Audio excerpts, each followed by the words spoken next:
Hello and welcome to 3.0 TV. I am Vishakha Thakur.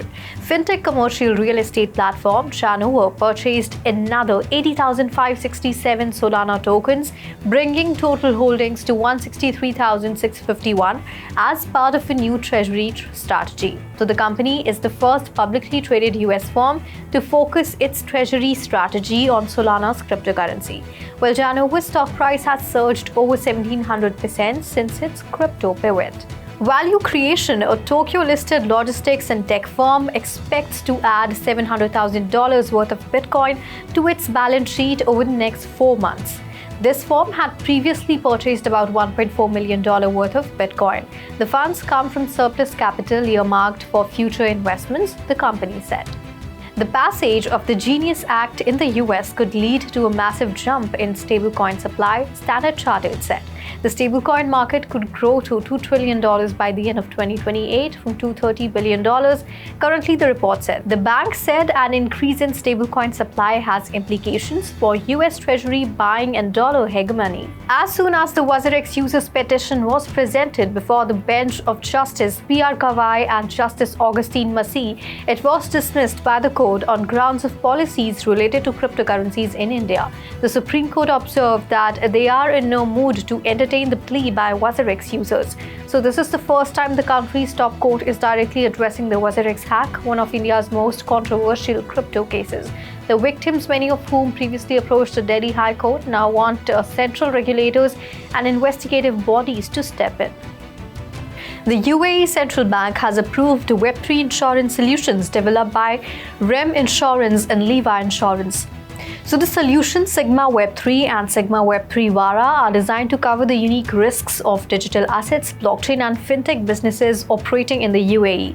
This approval reflects the UAE's commitment to fostering innovation in emerging technologies and addresses the insurance gap faced by Web3 companies. So the partnership between Realm and Liva Insurance aims to provide tailored coverage for the evolving industry. Both companies emphasize the importance of this regulatory milestone in empowering businesses to innovate with confidence. The approval also signals growing regulatory acceptance of Web3 specific insurance needs, positioning the UAE as a progressive jurisdiction for digital asset businesses.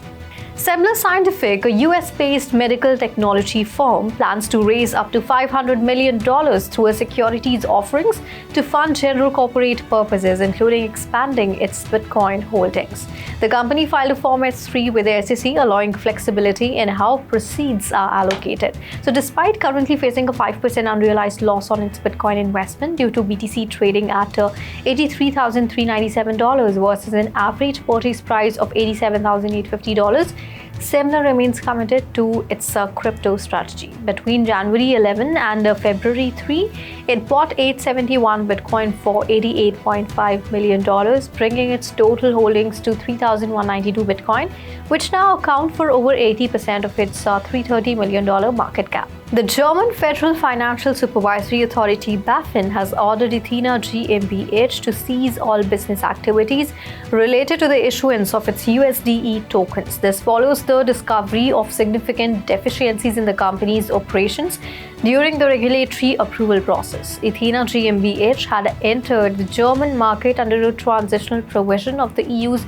Markets in Crypto Assets regulation. However, on April 3, 2025, the company withdrew its application for authorization, effectively ending the approval process, and as a result, Ethena GmbH is no longer permitted to operate within the European Union.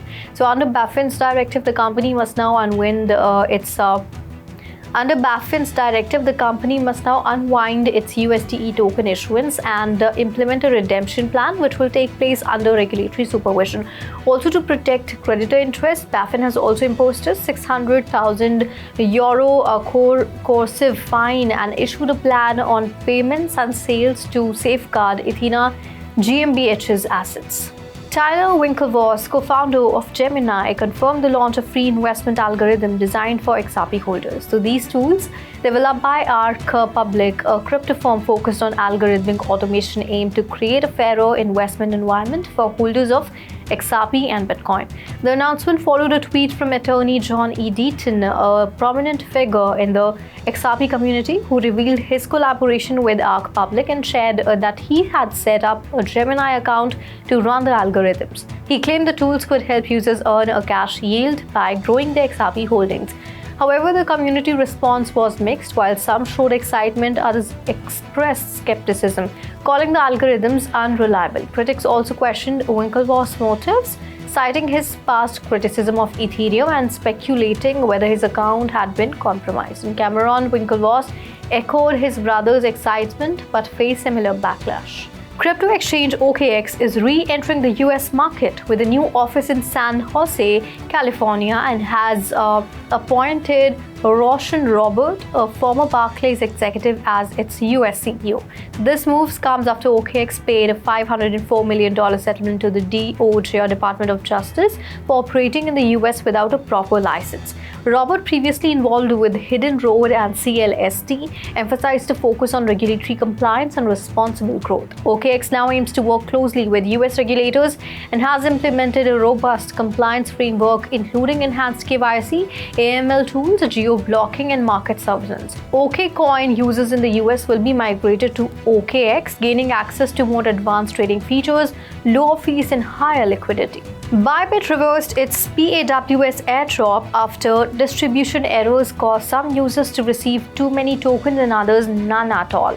The exchange is reallocating tokens based on updated eligibility data and assured users no funds were lost. Confusion grew due to EEA users being excluded under MiCA regulation, with tokens in restricted regions being recalled. The airdrop, one of the largest community distribution, targeted Telegram mini app users, Solana NFT holders, and social campaign participants. So critics call the rollout chaotic, while Bybit promised corrected allocations before the pause or USDT trading launch and warned users about potential scams.